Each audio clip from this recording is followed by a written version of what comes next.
Letter to Son by Hermann Kafka. Dearest son, I had always wondered why you preserved this constant, frightened, distant, and strange behavior towards me. I know you might believe I did not care or notice at all, but believe me, son, I did.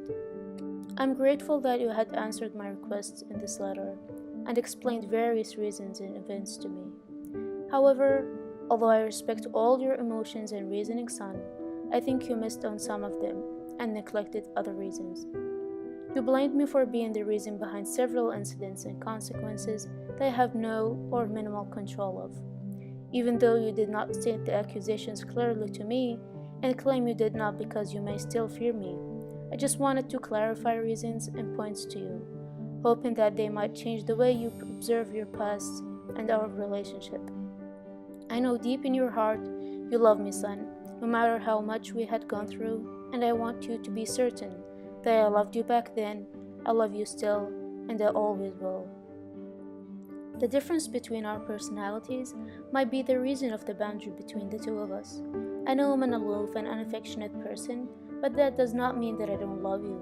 I show my love in a different way from what you expect from me. For me, working hard to provide a decent life to you was enough to show you that I cared and loved you. You anticipated warmth and closer communication that I failed to offer you as a father.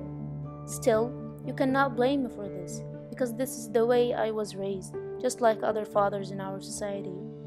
I was bred and shaped to be a bold and hard-hearted man in order to gain praise from people, because that was the case back in the day.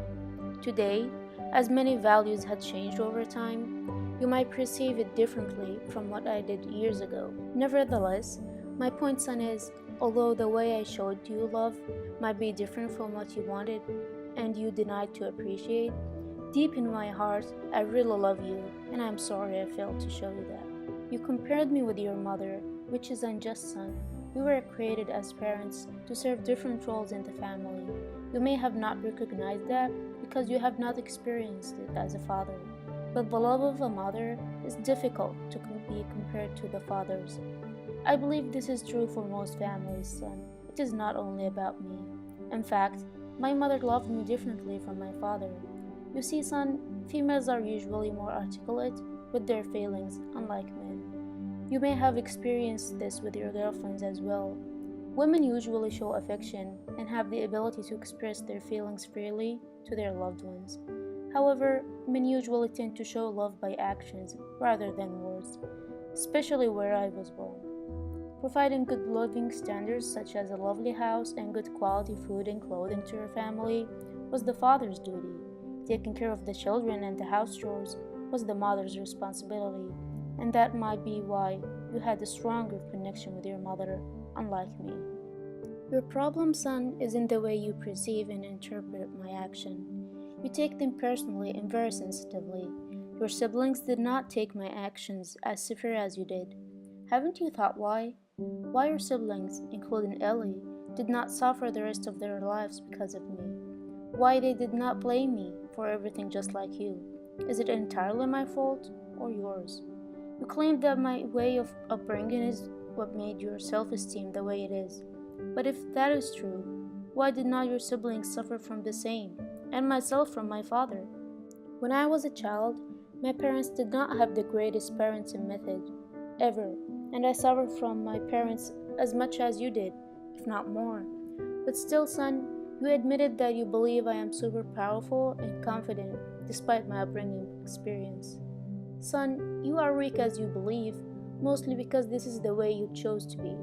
You could have proved to yourself and to me the opposite since you were a child, but you did not.